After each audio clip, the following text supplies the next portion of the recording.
know why sprinters use blocks instead of standing starts? In today's video, we are focusing on biomechanics. So what actually is biomechanics? Biomechanics is the study of motion and the effects of forces relative to the body.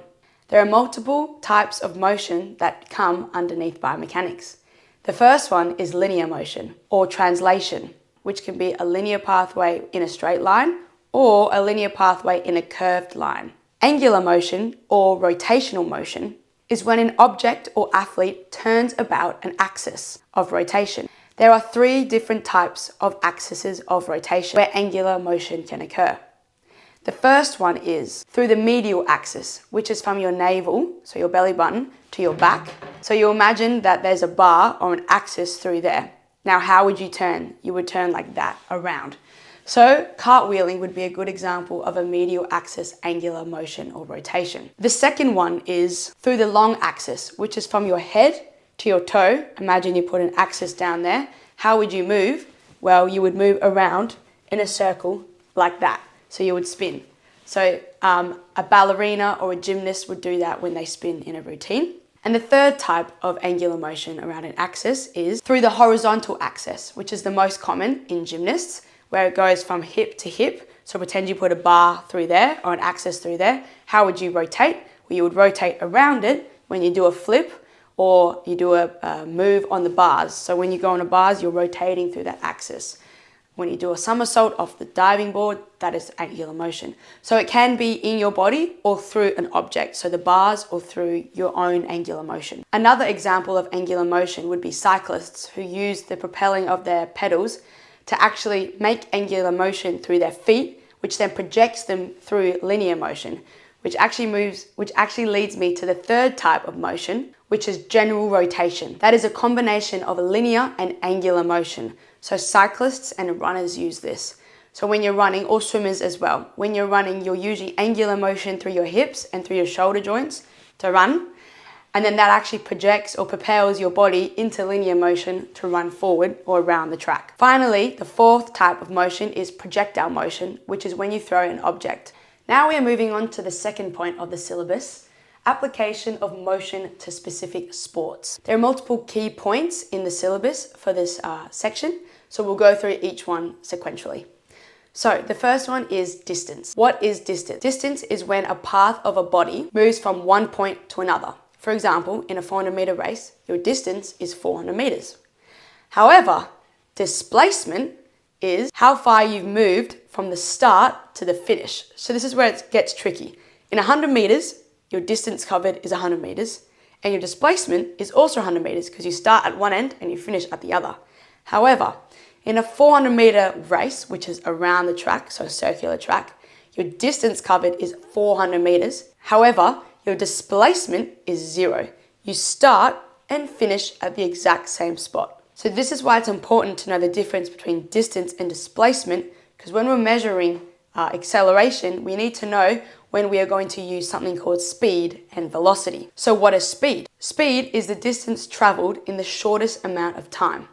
It is found by dividing the distance over the time. However, velocity is the speed in a given direction, and that is found by dividing the displacement over the time.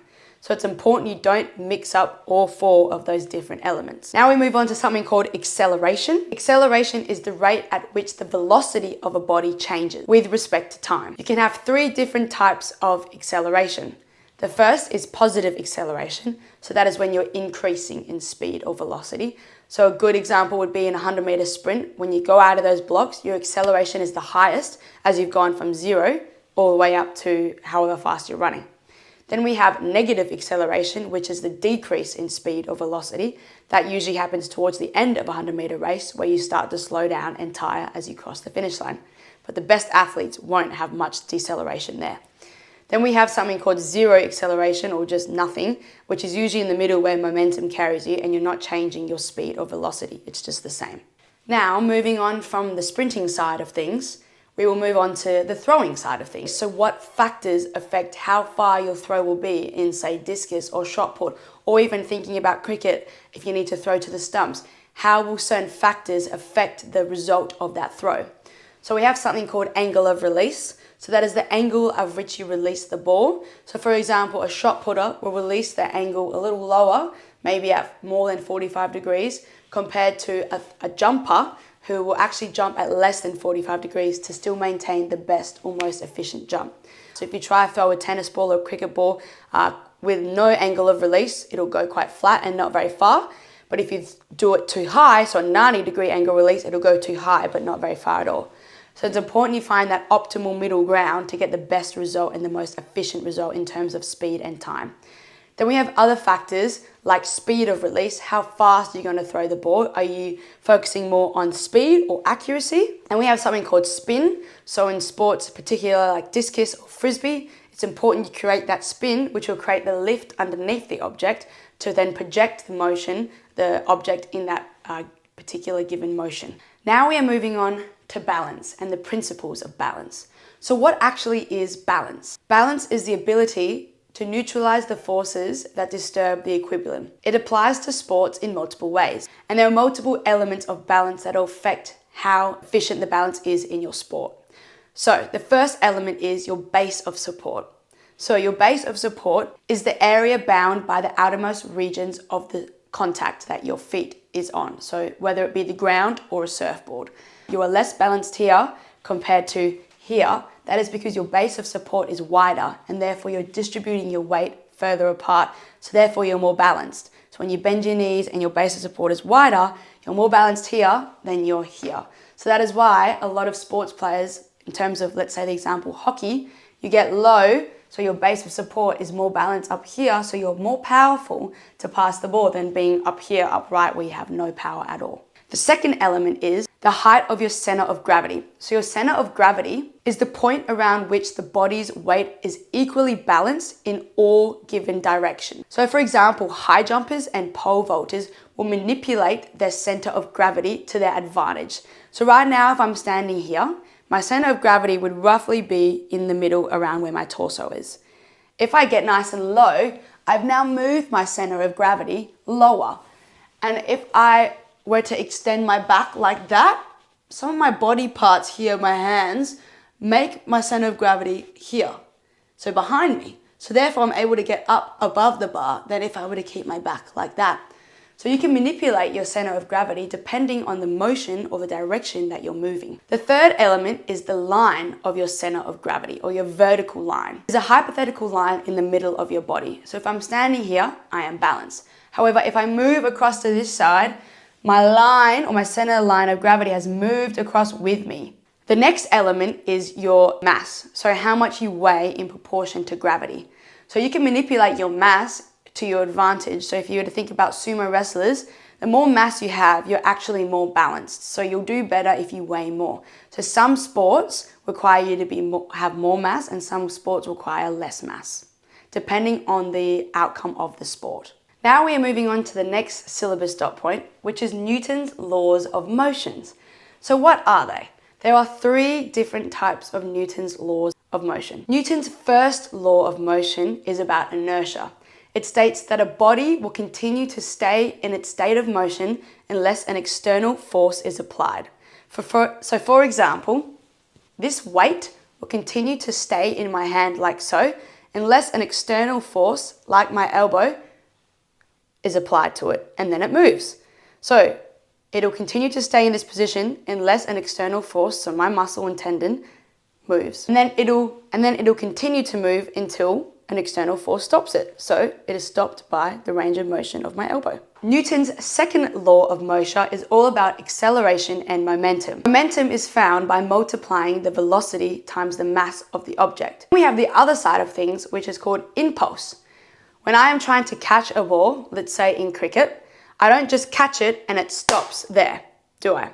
If I catch it and the ball stops there, you're most likely to drop it or hurt your hands. Most cricketers will guide the ball back and cradle the ball when they catch it. This is to do with something called impulse. Impulse is found by multiplying force times time. So the more force an object comes at you, the more time you need to give it to hit zero momentum or to stop. If it's coming at a lot slower, you don't need as much time to cradle it. Newton's third law of motion states that every action has an equal and opposite reaction. Now, a great example to use to demonstrate this is sprinters using blocks. So every time they put that force from their foot onto the blocks give the equal and opposite reaction back to your foot, propelling you forward. So this is why sprinters use blocks and swimmers use blocks rather than standing up, because if I'm going to stand here and do a sprint start standing, the force I'm putting down to the ground is going to propel an equal and opposite reaction and propel me up rather than forward, which is what I want. So that is why we use blocks, to propel us forward instead of up. And finally, we are up to the last syllabus point for biomechanics, and that is levers. So there are 3 different types or classes of levers. These are determined by the load, the fulcrum, and the force applied. So the first one is the first class lever system. Now this is often seen in a seesaw. So the fulcrum is in the middle, so the fixed point, and then a load is on one side and a force is on the other. So a simple seesaw, and where that is seen is in your head, down and up. The fulcrum is in the middle, and then the load's on the back, and then the force is on the other side, bringing it down. An example of a second class lever would be a wheelbarrow. So you have your force on one end, and then you have the fixed point on the other end, and then the load in the middle. A good example of that is when you go on your tippy toes and contract your calves. The fixed point is your toes, the load is in the middle, and then the force is at the top. Finally, a third class lever is the most common type of lever. The applied force, or the muscle attachment, is somewhere in between the axis of rotation. A great example is a bicep curl. So we have our load, which is the dumbbell, then we have our force, which is our bicep, and then we have our fulcrum, or the stabilizer, which is our elbow. And that allows for this movement to occur. So that is a perfect example of a third class lever. And there you have it. We have covered everything in the biomechanics syllabus. I hope you learned something new, and I hope I answered all the questions you had. And let me know in the comments if there was anything particular you found interesting or that you would like me to break down anymore.